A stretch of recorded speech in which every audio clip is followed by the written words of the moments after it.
Movie के starting scene में हमें देंजी नाम के लड़के को दिखाया जाता है जो खुद का गुजारा करने के लिए कोई छोटा मोटा काम करता रहता है। वो सुबह उठकर काम की तलाश में जा रहा होता है। साथ ही उसका दोस्त पोचिता भी उसके साथ होता है। पोचिता एक तरह का डेविल होता है लेकिन वो देंजी का दोस्त होता है। देंजी पर बहुत सारा कर्ज होता है जिसके कारण उसने अपनी एक आंख और एक किडनी बेच दी होती है। फिर भी उसका कर्ज उस पर से उतरा नहीं होता है। जब वो दोनों काम ढूंढ रहे होते हैं तो अचानक से किसी की आवाज आने लगती है। उसको लगने लगता है कि वहाँ पर डेविल्स हो सकता है। अगर वो उसको मार देता है तो उसको अच्छे खासे पैसे मिलेंगे क्योंकि इस सिटी में हर जगह डेविल्स होते हैं और जो कोई भी डेविल्स को मारकर ब्लैक मार्केट में बेच देता है तो उन्हें बहुत अच्छा खासा पैसा मिल जाता है। इसलिए डेंजी उसे मार के कुछ अच्छा खासा पैसा कमाना चाहता है।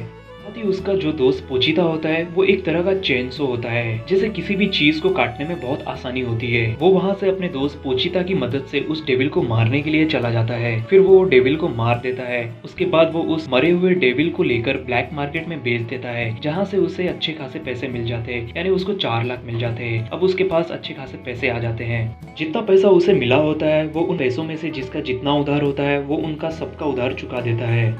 कुल मिलाकर उसके पास बस 70,000 येन बचे हुए होते हैं। वो उनमें से कुछ पैसे अपने लिए बचाने की कोशिश करता है क्योंकि उसको लाइट बिल देना होता है, साथ ही खाने का खर्च भी देना होता है और रूम का रेंट भी देना है। फिर उसके पास बस 1800 येन बचता है। वो भी उतने पैसों से वो एक दिन का ही खाना खरीद सकता है। उसके बाद वो वहाँ से कुछ ब्रेड खरीद कर अपने घर पर चला जाता है तो हमें एक आदमी को दिखाया जाता है जिसका नाम याकुजा होता है। वो बोल रहा होता है कि देंजी एक अच्छा लड़का है और साथ ही अगर वो जिस जिस डेविल को मारने को कहते हैं तो उन सब डेविल्स को वो अपने दोस्त पोचिता के साथ मिलकर मार देता। मरे हुए डेविल्स को वो उनके पास लाकर उनको दे देता और ये लोग जाकर ब्लैक मार्केट में बेच देते हैं। ये जो याकुजा होता है वो कहता है कि वो डेंजी की मदद कर रहा है उसका कर्ज उतारने के लिए, क्योंकि डेंजी के ऊपर जितना भी कर्ज होता है ये सारे कर्ज उसके पिता ने पूजा से लिया होता है और ये डेंजी की मदद से उन डेविल्स को मार के ब्लैक मार्केट में बेचकर अच्छे खासे पैसे कमा रहा होता है। फिर हमें डेंजी को अपने घर में दिखाया जाता है जो आज वो दोनों एक ही ब्रेड खाकर गुजारा कर रहे होते हैं। उसके बाद हमें फ्लैशबैक में दिखाया जाता डेंजी के पिता के ऊपर इतना सारा कर्ज होने के कारण उसके पिता ने सुसाइड कर ली होती है। वहाँ पर याकुजा आकर डेंजी से कहता है कि उसके पिता ने उससे 7 लाख कर्ज लिया है, अब उसे वो पैसे कैसे भी रिटर्न चाहिए, तो वो कुछ भी करे कैसे भी लेकिन उसका पैसा उसको जल्दी से चुका दे। ऐसा बोलकर वो वहाँ से चला जाता है। डेंजी बहुत छोटा होता है और उसे पता नहीं होता है कि वो इतने सारे पैसे कैसे उस याकुजा को रिटर्न कर पाएगा। जब वो पेड़ के सामने खड़ा होता है तो वहाँ पर पोचिता आ जाता है। पोचिता जख्मी हालत में होता है, उसको चोट लगी हुई होती है। वो पोचिता से कहता है कि उसको काटने के लिए अगर वो किसी इंसान का खून पी लेता है तो उसके चोट ठीक होने लगते हैं और पोचिता आकर उसके हाथ पर काट देता है जिससे वो धीरे धीरे ठीक होने लगता है।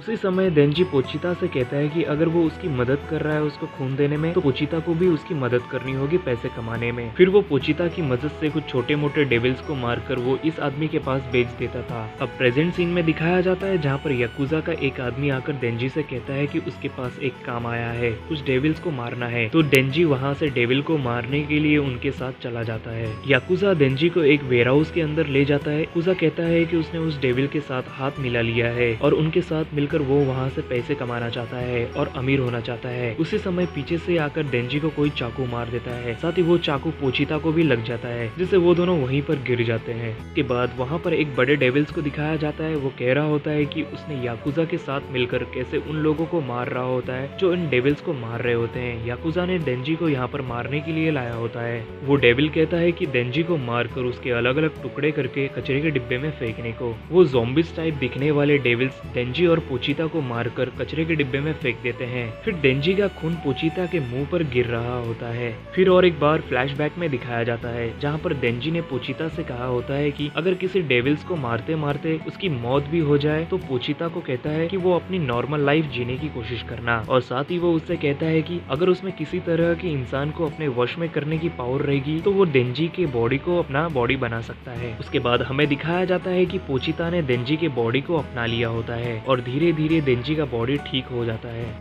फिर डेंजी जिंदा हो जाता है। जब वो कचरे के डिब्बे से बाहर निकलता है तो उसकी आवाज़ सुनकर जितने भी वहाँ ज़ॉम्बीज होते हैं वो वापस उसी की ओर आ रहे होते हैं उसको मारने के लिए। जितने भी ज़ॉम्बीज होते हैं वो उसके ऊपर आ जाते हैं और उसको चारों तरफ से घेर लेते हैं। फिर डेंजी वहाँ पर चेनसो मैन के रूप में आ जाता है। फिर वो एक एक करके जितने भी ज़ॉम्बीज होते हैं वहाँ पर सबको काटने लगता है और साथ ही सबको मार भी देता है। वहाँ पर जो बड़ा डेविल होता है डेंजी उस पर भी हमला कर देता है और उसे वो बीच में से काट देता है जिससे वो और वहाँ वहाँ पर जितने भी ज़ॉम्बीज होते हैं सब मारे जाते हैं। डेंजी वहाँ पर बेहोश हो जाता है, साथ ही वो अपने इंसानी रूप में भी आ जाता है। फिर कुछ देर बाद वहाँ पर कुछ लोग आते हैं, उनमें से एक लड़की होती है जो कह रही होती है कि उनसे पहले कोई आकर सारे ज़ॉम्बीज को यानी डेविल्स को मार दिया है, यानी ये लोग भी डेविल्स हंटर होते हैं। वो देखती है कि वहाँ पर डेंजी बेहोश है तो वो उसके पास जाती है तो डेंजी थोड़ा होश में होता है और ये एपिसोड यहीं एंड हो जाती है।